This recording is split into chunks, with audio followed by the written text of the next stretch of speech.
Shalom BPCC Family, kami mengucapkan selamat memperingati kematian Yesus. Ini adalah momen yang luar biasa bagi kita semua orang-orang percaya bahwa kematiannya adalah sebuah bukti nyata kasihnya yang luar biasa bagi kita.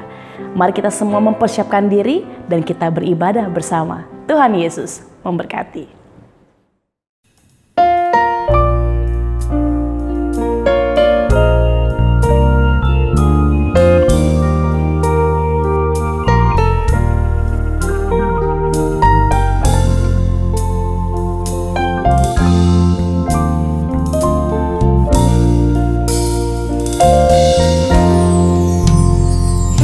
Hidupnya putus asa, tak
salib, lambang kutuk nestapa celah.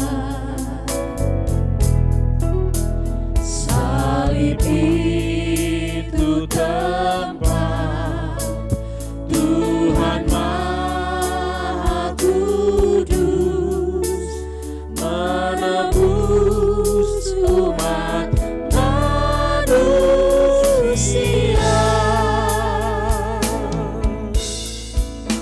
Salib itu ku junjung penuh hingga tiba saat jatuh. Salib itu ku rangkum teguh dan mahkota gelap milikku.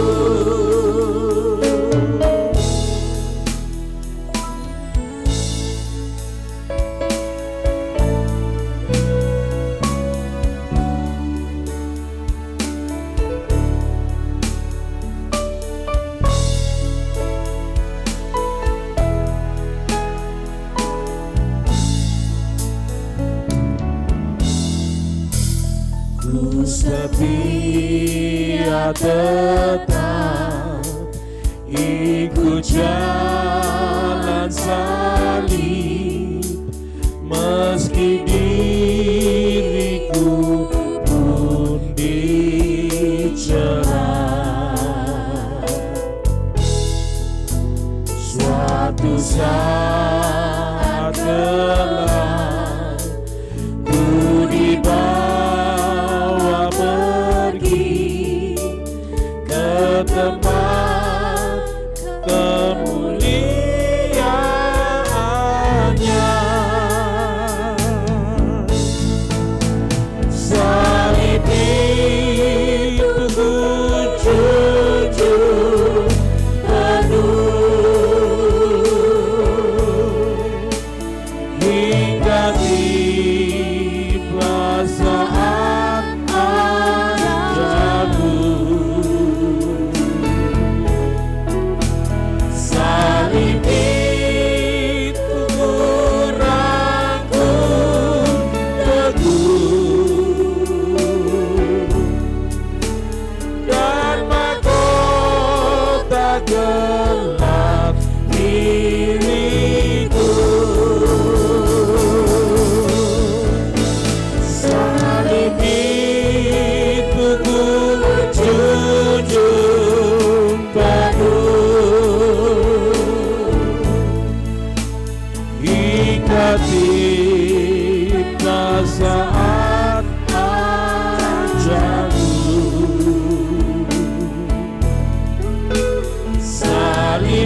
Shalom Bapak Ibu Saudaraku semua dimanapun Anda berada.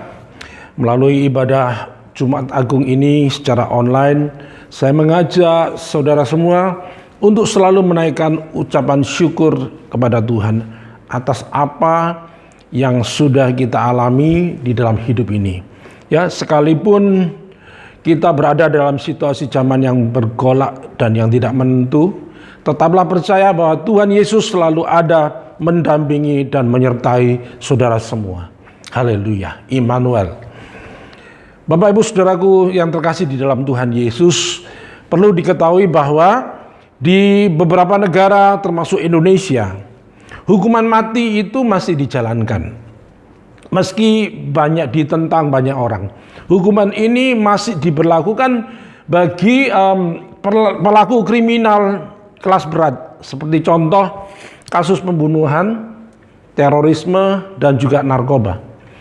Tetapi tidak sedikit orang yang menghendaki hukuman mati ini dihapus. Ya, bagi mereka hukuman ini dianggap tidak manusiawi, Bapak Ibu. Meskipun kejahatan yang dilakukan oleh pesakitan itu juga tidak kalah keji dan kejam. Ya, dalam sebuah eksekusi mati ya diperlukan jalan dan sebuah proses yang panjang untuk mempersiapkan narapidana itu untuk berhadapan dengan algojo di kursi mati atau di tiang gantungan ataupun dengan hukuman tembak mati. Ya, tidak sedikit para narapidana itu yang mungkin lunglai, lemes ya ketika bersiap untuk menghadapi maut. Meski ada pula yang juga tidak gentar menanggung segala resikonya yang harus dibayar setimpal dengan nyawa, yaitu atas kejahatan yang mereka perbuat. Ya, hukuman mati itu selalu menimbulkan ketakutan baik bagi para terpidana ataupun keluarga yang ditinggalkan, Bapak Ibu. Ya, terutama proses kematian pada hukuman mati itu memang terkadang menimbulkan kengerian dan kepiluan hati. Bapak Ibu Saudaraku yang terkasih di dalam Tuhan, mari kita melihat apa yang dialami oleh Tuhan Yesus ketika menghadapi hukuman mati yang terjadi pada 2000 tahun yang lalu. Ya, ketika Yesus berada di atas kayu salib adalah sebuah hukuman yang begitu memalukan dan memilukan. Karena sesungguhnya hanya penjahat kelas kakap yang pantas berada di atas sana. Ya, Yesus berada di kayu salib dengan kondisi tubuh yang tentunya tidak prima karena semalam dia sudah diadili dan dianiaya, ya, yang menyebabkan darahnya itu mengalir keluar dari tubuhnya. Ya, begitu lemah dan kondisi tubuh Yesus sehingga harus ada orang lain yang memanggul salibnya. Ya, Bapak Ibu sekalian, coba bayangkan Yesus menghadapi penderitaan yang berat. Biasanya orang-orang yang tergantung di atas kayu salib itu akan jerit-jerit, saudara, minta tolong dan mencari perhatian orang lain untuk bisa menolongnya. Biasanya mereka itu akan melontarkan kata-kata caci maki, kutukan, dan juga mungkin ungkapan kemarahan secara emosional. Tetapi mengapa semua itu tidak terlontar dari mulut Yesus? Ya, jangan kita berpikir bahwa hal itu terjadi karena Yesus adalah firman Allah yang menjadi manusia, ya, maka dia kebal dari penderitaan fisik dan psikologis, ya. Ingatlah, firman Tuhan itu menjadi manusia seutuhnya, ya. Itulah sebabnya ada darah yang mengalir keluar dari tubuh Yesus, dan sebab itu semalam sebelum di Getsemani dia merasa sangat ketakutan membayangkan penderitaan salib itu, Bapak Ibu. Saudaraku yang dikasihi oleh Tuhan, Yesus memberi contoh bagaimana dapat keluar dari keegoisan dan bisa berbagi kepedulian terhadap sesama. Mengapa di dalam penderitaannya itu Yesus masih dapat memikirkan orang lain dan bukan hanya dirinya sendiri. Ya, kita lihat di dalam Matius 26 ayat 39 itu berkata, "Ya Bapakku, jikalau sekiranya mungkin biarlah cawan ini lalu daripadaku, tetapi janganlah seperti yang ku kehendaki, melainkan seperti yang engkau kehendaki." Ya, apa arti dari kehendak Bapa, Bapak Ibu? Jangan diartikan bahwa Bapak itu sedang tertawa dan senang di atas penderitaan Yesus. Ya, kehendak Bapak itu artinya adalah apapun yang diizinkan oleh Bapa untuk terjadi. Ya, penderitaan itu bukan juga tanda ketidakhadiran Tuhan. Yesus itu mengalami dan memahami begitu berat di dalam penderitaannya. Ada kehendak Tuhan di dalam proses itu. Jika Allah Bapa itu hadir di dalam penderitaannya, maka penderitaan itu juga tidak akan pernah sia-sia, Bapak Ibu. Ya, keyakinan akan kehadiran Tuhan di tengah penderitaan akan memampukan saudara dan saya untuk memancarkan kasih kepada orang lain, bahkan di tengah penderitaan kita, saudara. Bapak Ibu saudaraku yang dikasihi oleh Tuhan Yesus, memang ada beragam penyebab mengapa kita ini mengalami pergumulan dan penderitaan. Hal itu bisa disebabkan karena kesalahan kita sendiri, kesalahan juga karena orang lain, atau bencana alam dan lain sebagainya. Tetapi untuk menghayati bahwa Tuhan hadir di dalamnya akan memberi kita kekuatan untuk bisa bertahan dan bahkan bisa memancarkan kasih kepada orang lain. Bukankah firman Tuhan di dalam kitab Roma 8 ayat 35 juga di dalam ayat 38 sampai 39 berkata begini. Siapakah yang akan memisahkan kita dari kasih Kristus? Penindasan atau kesesakan atau penganiayaan atau kelaparan atau ketelanjangan atau bahaya atau pedang. Kita lanjutkan di ayat 38 sampai 39. Sebab aku yakin bahwa baik maut maupun hidup, baik malaikat-malaikat maupun pemerintah-pemerintah, baik yang ada sekarang maupun yang akan datang, atau kuasa-kuasa, baik yang di atas maupun yang di bawah, ataupun sesuatu makhluk lain, tidak akan dapat memisahkan kita dari kasih Allah yang ada dalam Kristus Yesus Tuhan kita. Ya, sesungguhnya tidak ada penderitaan yang sanggup memisahkan kita dari kasih Tuhan. Hal ini tentu bukan karena kekuatan kita, Bapak Ibu, melainkan karena kekuatan kasih daripada Tuhan sendiri. Ya, tujuan dari penderitaan yang pertama adalah ada kasih di dalam penderitaan, saudara. Bapak Ibu saudaraku yang terkasih, penderitaan itu bukanlah sebuah kata yang menyenangkan untuk dibayangkan. Bahkan sebagian dari doa-doa kita yang berisi permohonan mengenai kesehatan, berkat, perlindungan dan penyertaan Tuhan, yang bila direnungkan lebih dalam, tujuannya adalah agar diluputkan dari penderitaan, bukan? Ya, tapi kenyataannya kesedihan, kegagalan, kehilangan, dan berbagai hal yang dikonotasikan sebagai penderitaan itu akan selalu menjadi bagian dari kehidupan ini. Hal ini berarti bukan karena Tuhan tidak sayang, Bapak Ibu, tetapi karena Tuhan itu memiliki tujuan mulia demi kepentingan saudara dan saya. Ya, ketahuilah juga bahwa penderitaan itu dapat dipakai Tuhan untuk mengajar, mendidik, dan mendewasakan serta memurnikan umat Tuhan. Ya, saudara ingat di dalam kitab Ulangan 8 ayat yang kedua itu berkata, ingatlah kepada seluruh perjalananmu yang kau lakukan atas kehendak Tuhan Allahmu di padang gurun selama 40 tahun. Ini dengan maksud merendahkan hatimu dan mencobai engkau untuk mengetahui apa yang ada dalam hatimu, yakni apakah engkau berpegang pada perintahnya atau tidak. Ya, lebih daripada itu, sebagai orang yang telah dibenarkan oleh darah Yesus, setiap penderitaan yang harus kita tanggung karena kebenaran, atau penderitaan yang kita lalui, saudara, di dalam ketaatan kepada firman dan kehendak Tuhan, merupakan proses untuk menghasilkan kualitas rohani yang tahan uji dan menjadikan saudara dan saya semakin kuat berpegang pada Tuhan sebagai satu-satunya pengharapan. Haleluya. Bukan hanya untuk hidup sekarang, tetapi saudara, sampai pada hidup yang kekal. Ya, Roma 5 ayat 3 sampai 5 berkata, dan bukan hanya itu saja, kita malah bermegah juga dalam kesengsaraan kita, karena kita tahu bahwa kesengsaraan itu menimbulkan ketekunan. Perhatikan, dan ketekunan itu menimbulkan tahan uji, dan tahan uji itu menimbulkan pengharapan, dan pengharapan tidak mengecewakan, karena kasih Allah telah dicurahkan di dalam hati kita oleh Roh Kudus yang telah dikaruniakan kepada kita.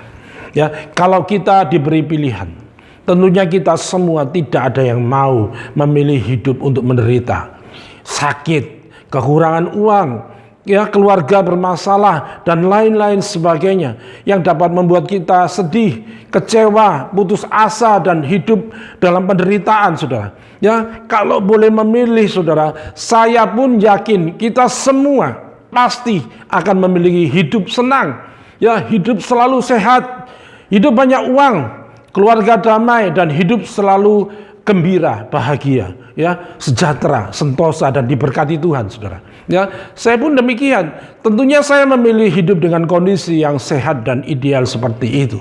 Tetapi Tuhan sudah menentukan setiap jalan kehidupan kita semua. Ya, dan kita yakin setiap jalan yang telah Tuhan siapkan adalah jalan yang terbaik buat saudara dan saya. Karena kita yakin akan kebaikan dan kasih-Nya bagi kita sebagai anak-anak Tuhan. Tetapi seperti kita ketahui juga, ya, dalam setiap kehidupan kita ini tidak mungkin kita ini akan selalu menemui canda tawa, kesenangan, sehat dan jalan yang rata, ya, yang terjadi dalam kehidupan kita setiap saat. Ya, kita pasti juga akan menemukan kesedihan, kekecewaan, tangisan air mata, kesakitan, ya, tekanan hidup, kepedihan, penderitaan dalam kehidupan kita semua. Ya, permasalahannya sekarang adalah bagaimana atau apa yang harus kita lakukan dan bagaimana sikap kita ketika kita menjumpai penderitaan, sakit, kekecewaan dan kesedihan dan duka kepada yang berada dalam hidup kita, saudara. Ya, saudaraku yang terkasih, ada beberapa orang yang mau menjadi Kristen karena menurut dia orang Kristen itu pasti hidupnya selalu senang, banyak uang, sehat, penuh tawa, bahagia dan sebagainya. Orang yang seperti ini ketika suatu saat dia harus mendapati atau menemukan kegagalan, kecewaan, sakit atau penderitaan dalam kehidupannya, maka dengan cepat ia akan bersungut-sungut, mencaci maki Tuhan, menyalahkan Tuhan, melakukan protes, dan bahkan memilih berpaling untuk meninggalkan Yesus. Bahkan mungkin saja berikutnya adalah orang ini bisa berkata, Yesus itu pembohong. Katanya dia itu Tuhan yang baik, penuh kasih. Tetapi mengapa masih ada penderitaan, kekecewaan, duka cita, sakit penyakit, ataupun kesedihan yang harus dirasakan manusia. Terlebih ketika orang ini sudah merasa menjadi anak Tuhan, maka sungut-sungut dan protes dan juga menyalahkan Tuhan pasti akan lebih hebat lagi, saudara.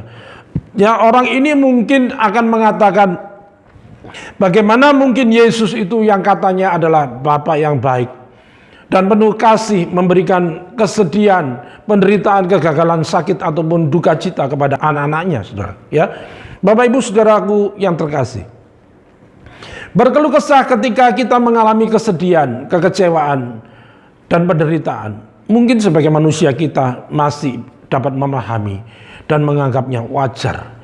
Tetapi menjadi tidak wajar ketika saudara dan saya sedang mengalami penderitaan itu, kita menghadapinya dan menyikapinya dengan selalu terus-menerus berkeluh kesah, bahkan ditambahkan dengan mencaci maki Tuhan, memprotes dan menyalahkan Tuhan. Ya, sebagai orang Kristen pun kita pasti menghadapi penderitaan, Bapak Ibu, sakit ataupun kekecewaan dalam kehidupan kita.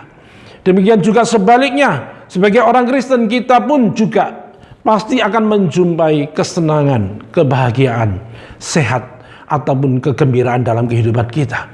Seharusnya kita bukan berkata, mengapa kita mengalami penderitaan, sakit, ataupun kekecewaan yang menjadi fokus hidup kita. Tapi harusnya kita berfokus pada bagaimana dan apa sikap respon saudara dan saya dalam menghadapi persoalan kehidupan yang kita alami ini. Ya, kadang-kadang banyak orang yang dalam menghadapi masalah-masalah penderitaan, sakit ataupun kesedihan, kekecewaan seperti itu akan membuat mereka itu menjadi pesimis dan menyerah. Mencoba mengatasinya dengan mengandalkan kekuatannya sendiri dan melupakan Tuhan.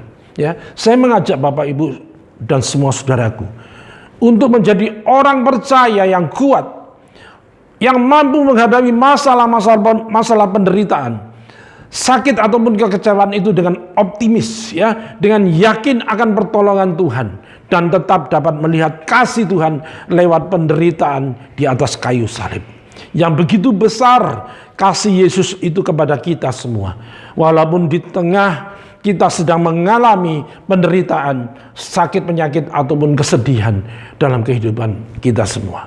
Bapak Ibu Saudaraku yang terkasih, satu hal yang mesti kita ingat, pegang dan yakini, walaupun memang mungkin Tuhan mengizinkan kita suatu waktu mengalami penderitaan dengan maksud untuk apa? Membentuk saudara dan saya untuk menjadi sesuatu yang lebih sempurna dan berharga di mata Tuhan. Oleh sebab itu janganlah takut dan khawatir dalam menghadapi penderitaan. Sebab firman Tuhan yang terdapat di dalam 1 Korintus 10 ayat yang ke-13 itu mengatakan, pencobaan-pencobaan yang kamu alami itu adalah pencobaan-pencobaan biasa yang tidak melebihi kekuatan manusia. Sebab Allah itu setia dan karena itu Ia tidak akan membiarkan kamu dicobai melampaui kekuatanmu. Pada waktu kamu dicobai, Ia akan memberikan kepadamu jalan keluar sehingga kamu dapat menanggungnya.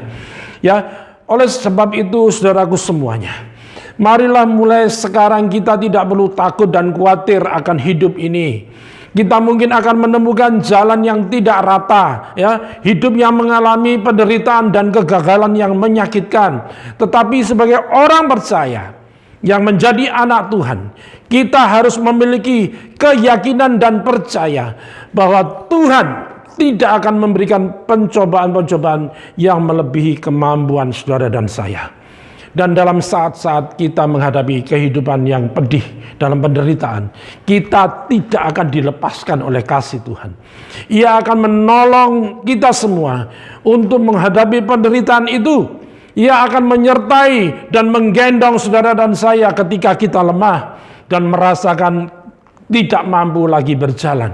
Bapak Ibu Saudaraku yang kekasih, marilah mulai sekarang kita tetap bisa bersyukur kepada Tuhan ketika kita mengalami kondisi yang buruk dalam hidup ini. Artinya kita bukan bersyukur karena kita sakit atau menderita, tetapi kita dapat bersyukur kepada Tuhan karena selain melalui penderitaan, sakit ataupun kesedihan itu, kuasa dan kasih penyertaan Tuhan Yesus semakin nyata dan nampak dalam kehidupan saudara dan saya, untuk membentuk kita semua dan menjadikan kita lebih indah, sempurna, dan lebih berharga di hadapan Tuhan. Haleluya. Tujuan penderitaan yang kedua adalah ada pengharapan di dalam penderitaan. Ya, Bapak Ibu Saudaraku yang dikasihi oleh Tuhan Yesus, beban kehidupan yang berat seringkali membuat kita putus asa atau kehilangan pengharapan karena kita tidak mampu menanggungnya. Para tokoh-tokoh iman di dalam Alkitab pun mengalami hal yang kita rasakan. Mereka pernah takut, ya, cemas dan tidak memiliki kekuatan untuk bertahan hidup.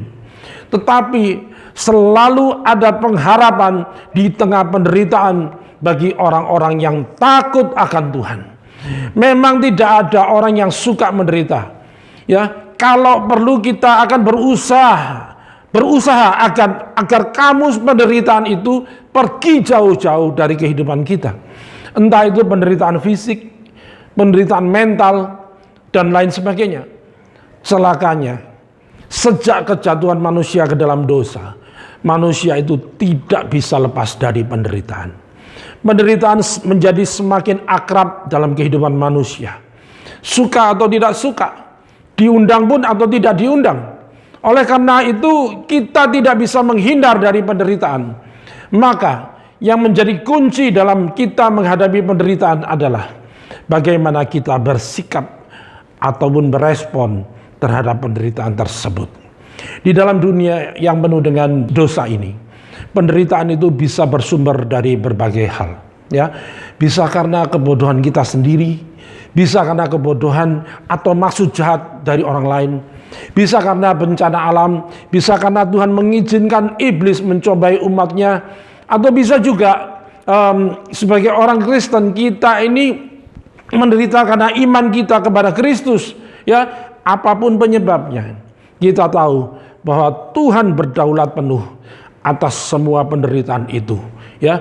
Perhatikan di dalam kitab Roma 8 ayat 28 yang berkata, Allah turut bekerja dalam segala sesuatu untuk mendatangkan kebaikan bagi mereka yang mengasihi Dia, yaitu bagi mereka yang terpanggil sesuai dengan rencana Tuhan, ya. Bagaimana dengan saudara dan saya? Setiap orang yang memiliki pengalaman penderitaan dengan berbagai tingkat ukuran derajat masing-masing, ya, ingatlah bahwa Tuhan sungguh tidak pernah meninggalkan saudara dan saya.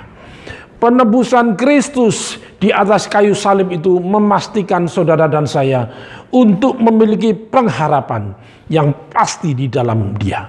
Pengharapan untuk hidup kekal yang sudah disediakan bagi saudara dan saya nantinya ketika kita bertemu dengan Dia, berjumpa dengan Tuhan, di mana di sana tidak ada lagi air mata dan ratap tangis lagi, ya. Tuhan memang mengizinkan kita mengalami kesesakan agar kita semua tahu rasanya kelepasan dan kelegaan. Tuhan mengizinkan kita mengalami kesakitan agar saudara dan saya tahu rasanya disembuhkan. Tuhan memang mengizinkan kita mengalami kesedihan agar kita tahu rasanya dihibur, dan berbagai pertolongan Tuhan lainnya yang dapat kita rasakan, agar kita semua belajar banyak hal dalam proses Tuhan di dalam kehidupan saudara dan saya.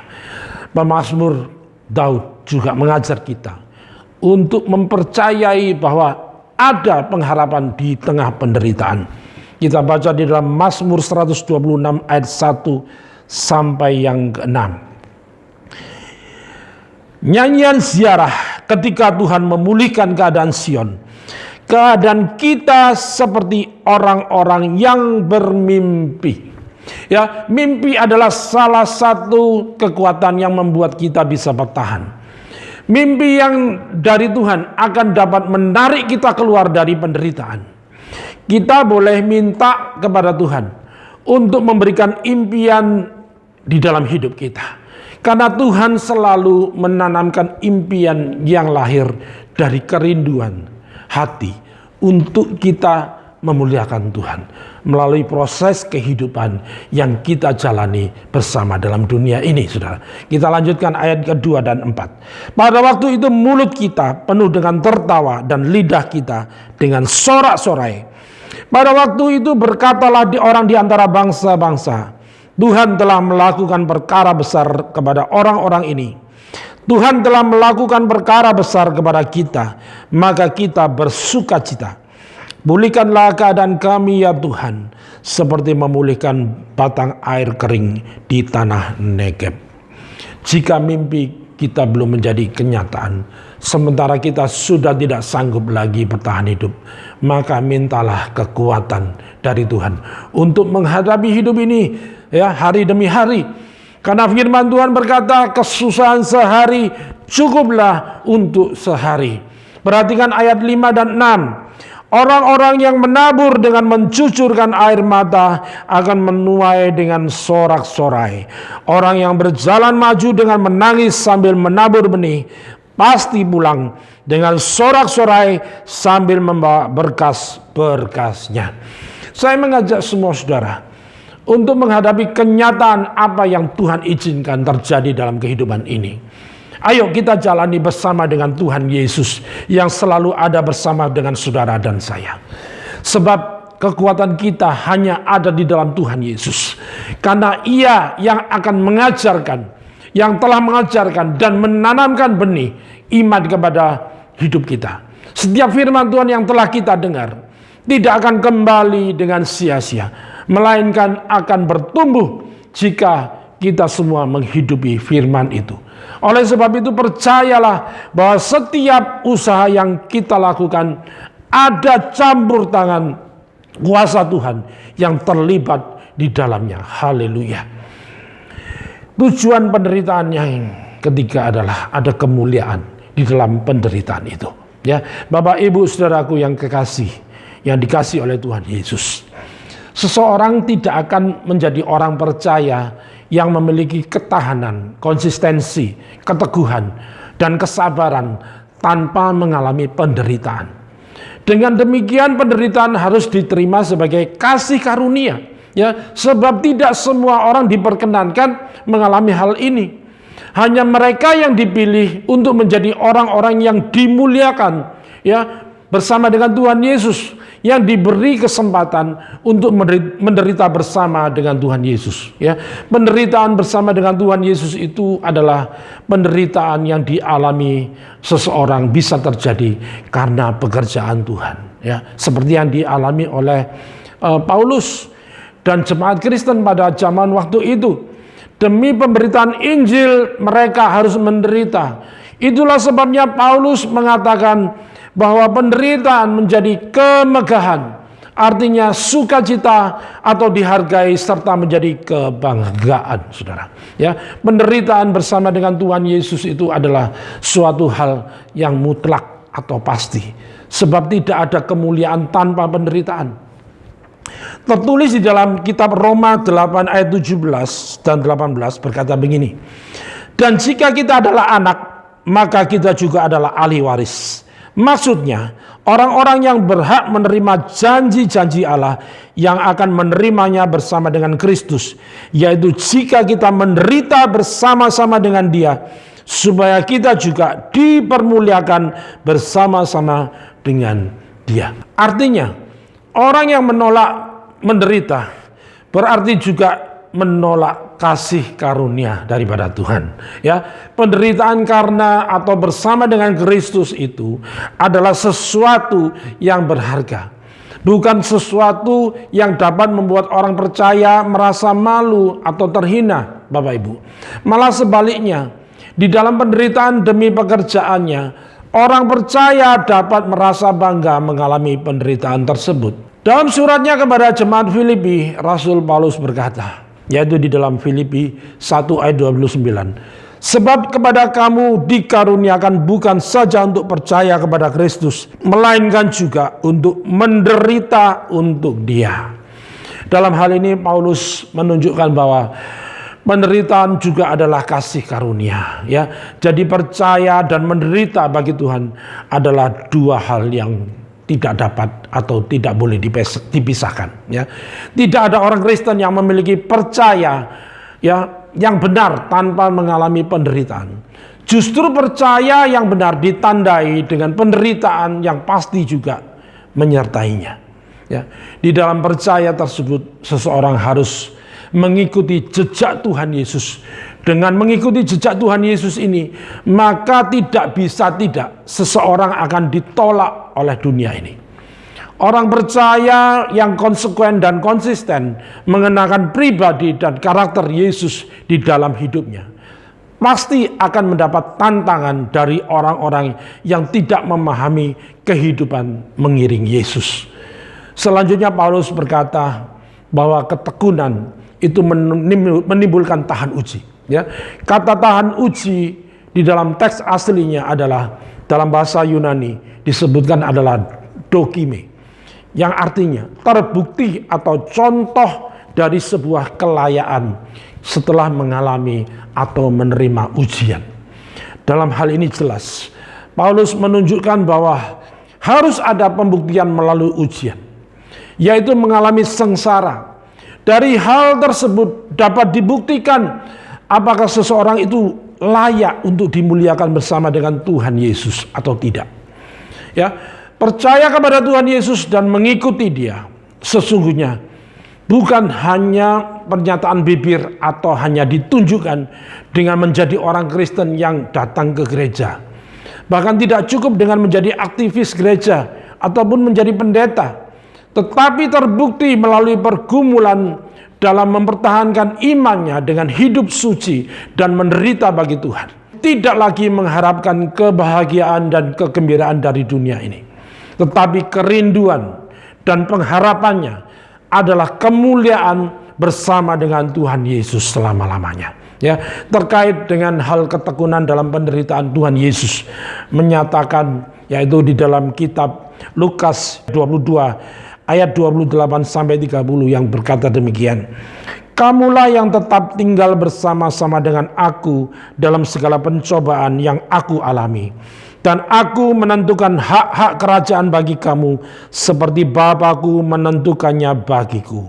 Bahwa kamu akan makan dan minum semeja dengan aku di dalam kerajaanku, dan kamu akan duduk di atas tahta untuk menghakimi ke-12 suku Israel. Kepada orang yang percaya, yaitu yang telah membuktikan kesetiaannya kepada Tuhan Yesus, Tuhan menjanjikan kuasa pemerintahan bersama dengan dirinya di dalam kerajaannya nanti, saudara. Setelah mengatakan hal ini, Tuhan Yesus itu mengingatkan Petrus yang harus ditampi oleh iblis. Ditampi artinya apa? Dicobai dan dengan berbagai goncangan, ya. Hal ini menjadi ujian yang tidak bisa dihindari, saudara, ya. Goncangan pertama di halaman imam besar, Petrus gagal. Tetapi goncangan di hari tuanya, Petrus berhasil. Menurut tradisi gereja pada waktu itu, Petrus mati disalib dengan kepala di bawah, ya. Petrus menyerahkan dirinya tanpa balas bagi Tuhan untuk menerima kemuliaan kekal bersama dengan Tuhan Yesus dalam keabadian. Orang-orang yang akan menduduki kedudukan dalam kerajaan Tuhan Yesus harus diuji terlebih dahulu. Di dalam hal ini kita harus menerima bahwa tidak mudah seseorang menjadi pengikut Tuhan Yesus dan yang dilayakkan bersama-sama dengan Dia dalam kemuliaan Bapa. Terkait dalam hal ini, Bapak Ibu sekalian, Tuhan Yesus menyatakan, kalau seseorang mau duduk di sebelah kanan atau kiri Tuhan Yesus, ia harus minum cawan yang juga diminum oleh Yesus. Artinya, harus bersedia minum cawan penderitaan dan dibaptis dengan baptisan yang sama seperti Yesus alami. Baptisan yang kedua adalah kematiannya. Hal ini menunjukkan kesediaan kita semua untuk melepaskan segala sesuatu, yaitu kesenangan duniawi demi kemuliaan Bapa di sorga yang kekal. Haleluya. Sebagai penutup, akhirnya Bapak Ibu Saudaraku yang terkasih, marilah melalui perenungan kita mau belajar untuk dapat bertekun dalam iman bagaimanapun keadaan hidup yang sedang kita hadapi. Marilah kita belajar untuk tetap dapat melihat kebaikan dan kasih Tuhan walaupun dalam penderitaan, sakit ataupun kesedihan yang sedang kita alami. Marilah kita hidup bukan dengan pesimis karena masalah kehidupan, penderitaan, sakit, penyakit ataupun kesedihan yang sedang kita alami. Melainkan marilah kita semua hidup dalam optimis karena kita yakin dan percaya Tuhan tidak akan memberikan pencobaan-pencobaan yang melebihi kemampuan kita. Dan kita pun yakin dan percaya di tengah penderitaan, sakit maupun kekecewaan ini, kuasa dan kasih serta pertolongan Tuhan selalu ada dan tersedia untuk kita semua anak-anaknya. Penderitaan memang merupakan suatu hal yang tidak diinginkan oleh semua orang, karena membuat kehidupan menjadi tidak tenang dan penuh dengan duka cita. Namun bagaimanapun juga penderitaan itu tidak dapat dipisahkan dari perjalanan kehidupan manusia. Bagaikan mobil, ya, dan bensin, penderitaan dan hidup manusia selalu berjalan bersama. Jika tanpa penderitaan, kehidupan manusia itu mungkin kelihatan monoton, ya, tidak berwarna lagi. Bapak Ibu sekalian, Tuhan memberikan penderitaan kepada manusia supaya manusia itu membuat dan mengubah kehidupannya menjadi lebih baik. Tanpa penderitaan, hidup kita terasa kering dan tidak bermakna. Sebagai contoh, apakah kita dapat dimuliakan bersama Yesus jika Yesus tidak menderita dan wafat di atas kayu salib, saudara? Itulah salah satu makna dan tujuan penderitaan Yesus bagi kita semua. Penderitaan yang dialami oleh Tuhan Yesus mengajarkan kepada saudara dan saya agar memandang penderitaan itu sebagai salah satu jalan keselamatan menuju Bapa. Ya, penderitaan memang menyakitkan. Namun penderitaan itu akan menjadi kebahagiaan jika dihadapi dengan ucapan syukur melalui proses ketabahan, ketekunan, ketaatan dan tahan uji. Ya, Tuhan Yesus memberikan teladan kepada kita semua melalui sengsaranya agar kita melihat penderitaan dari kacamata yang berbeda, yaitu kacamata iman. Sebab sengsara Yesus adalah jalan ya menuju gerbang surgawi yang kekal dan mulia. Kiranya Tuhan Yesus menolong kita semua. Biarlah Roh Kudus memberikan kita kekuatan untuk menghadapi semua permasalahan kehidupan dalam dunia ini. Tuhan Yesus memberkati. Amin. Mari Bapak Ibu sekalian, di hari peringatan Jumat Agung ini kita boleh bersama-sama mengambil bagian dalam perjamuan kudus. Saudara boleh mempersiapkan roti dan anggur atau yang sejenis. Saudara, kita bersama-sama kita boleh mengucap syukur kepada Tuhan. Ya, terima kasih Tuhan Yesus, kami mengucap syukur. Berterima kasih atas kesempatan, terima kasih atas waktu. Kami mau menghargai Tuhan, penderitaan Kristus di atas kayu salib. Terima kasih Bapa, biarlah kami boleh mengingat akan kebaikan Tuhan setiap saat. Begitu besar kasih Tuhan akan dunia ini, sehingga orang yang percaya kepada Tuhan, yang menerima Engkau sebagai Tuhan Yesus dan Juru Selamat, akan diselamatkan. Terima kasih Tuhan Yesus, buat perjamuan kudus ini kami boleh mengingat kematian Tuhan Yesus. Ketika Engkau Tuhan menderita bagi kami, menyerahkan hidup bagi manusia yang berdosa ini. Tuhan peduli, menunjukkan kepedulian Tuhan akan kehidupan kami yang seharusnya mati binasa kekal. Tapi Tuhan beri kesempatan kepada kami untuk kami beroleh keselamatan dan hidup yang kekal. Terima kasih Tuhan, kami mengucap syukur buat kasih karunia-Mu. Mari kita mengangkat tangan roti di atas tangan kanan kita, bersama-sama kita boleh mengucap syukur. Terima kasih Bapa Surgawi, dengan tubuh yang terkoyak, terpecah bagi kami Tuhan. Engkau sendiri ya, dengan sengaja menyerahkan hidup Tuhan, dengan keputusan Tuhan Yesus sendiri untuk manusia yang berdosa. Terima kasih Tuhan Yesus, kami mau boleh mengingatnya akan kebaikan Tuhan, begitu besar kasih-Mu akan hidup kami. Terima kasih ya Tuhan, sebab apa yang telah kuteruskan kepadamu telah aku terima dari Tuhan, yaitu bahwa Tuhan Yesus pada waktu Ia diserahkan mengambil roti dan sesudah itu Ia mengucap syukur atasnya. Ia memecah-mecahkannya dan berkata, inilah tubuhku yang diserahkan bagi kamu. Perbuatlah ini menjadi peringatan akan aku. Mari bersama-sama di dalam nama Tuhan Yesus Kristus kita makan dengan percaya.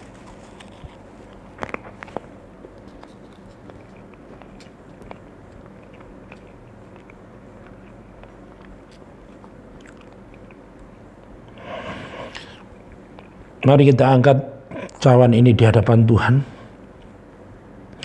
Terima kasih Tuhan buat cawan perjanjian yang sudah dimeteraikan oleh darah-Mu ya Tuhan.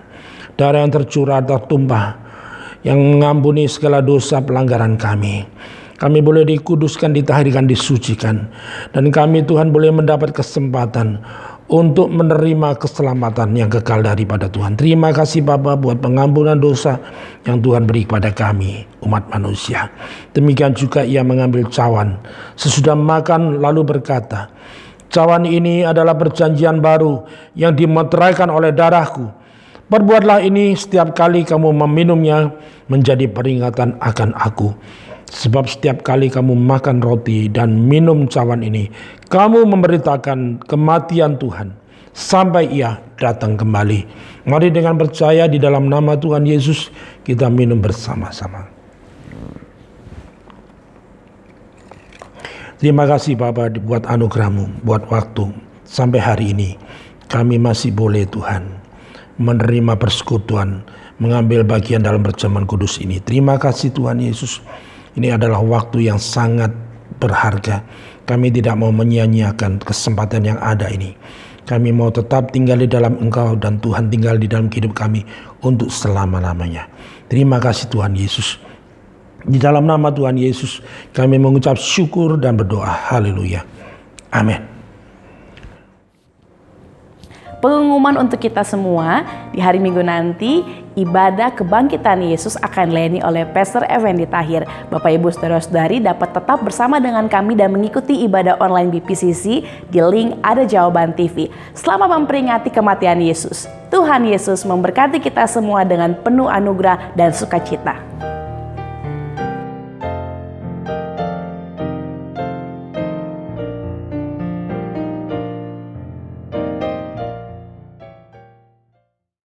Baiklah Bapak Ibu sekalian, kita semua boleh mengucap syukur kepada Tuhan melalui ibadah Jumat Agung pada hari ini. Kita akan berdoa bersama-sama, menaikkan doa syukur kita kepada Tuhan dan memohon berkat anugerah Tuhan. Kita berdoa bersama-sama. Bapa di dalam surga, di dalam nama Tuhan Yesus kami mengucap syukur. Terima kasih buat persekutuan pada siang hari ini dalam ibadah online, di dalam peringatan acara Jumat Agung ini. Kami percaya Tuhan Engkau hadir bersama dengan kami, memberkati semua umat Tuhan dimanapun berada yang mengikuti ibadah ini. Kami percaya Tuhan penyertaan-Mu, perlindungan-Mu Tuhan, buat pertolongan Tuhan atas kehidupan kami dimanapun kami berada. Kami boleh menerima anugerah, kemurahan, pertolongan Tuhan dalam keadaan kesesakan, dalam keadaan tekanan, apapun juga yang kami alami. Kami percaya Tuhan Yesus tidak pernah meninggalkan kami, sebab Tuhan selalu menyertai dan menggendong kami, selalu mensupport kami. Tuhan selalu ada bersama dengan kami. Terima kasih Bapa Surgawi, memberkati semua saudara dimanapun berada, beserta dengan seluruh keluarga. Kami boleh menaikkan syukur kami kepada Tuhan dan memohon berkat Tuhan. Tuhan memberkati engkau dan melindungi engkau. Tuhan menyinari engkau dengan wajahnya dan memberi engkau kasih karunia. Tuhan menghadapkan wajahnya kepadamu dan memberi engkau damai sejahtera. Diberkati engkau di kota, diberkati engkau di ladang, diberkati buah kandunganmu, diberkati hasil bumi, hasil tanahmu, dan diberkati bakulmu dan tempat adonanmu. Diberkati engkau pada waktu masuk, diberkati engkau pada waktu keluar. Tuhan memerintahkan berkat atasmu dalam lumbumu, dalam segala usahamu, memberkati engkau di negeri yang diberikan kepadamu oleh Tuhan.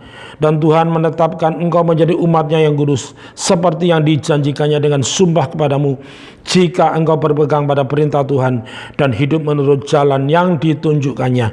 Maka segala berkat ini akan datang kepadamu dan menjadi bagianmu, jika engkau mendengarkan suara Tuhan dan melakukan kehendak Bapa dengan setia. Mari jemaat Tuhan kita mengangkat tangan bersama-sama, kita menerima berkat Tuhan, yaitu damai sejahtera dan sukacita dari Bapa Surgawi, kasih setia, kebaikan, kemurahan dan anugerah dari Tuhan Yesus, di dalam pertolongan kuasa Roh Kudus yang menyertai kita semuanya, mulai saat ini sampai selama-lamanya. Di dalam nama Tuhan Yesus Kristus, semua yang percaya boleh berkata haleluya. Amin. Tuhan Yesus memberkati semua saudara. Selamat beraktivitas bersama dengan keluarga di rumah masing-masing. God bless you.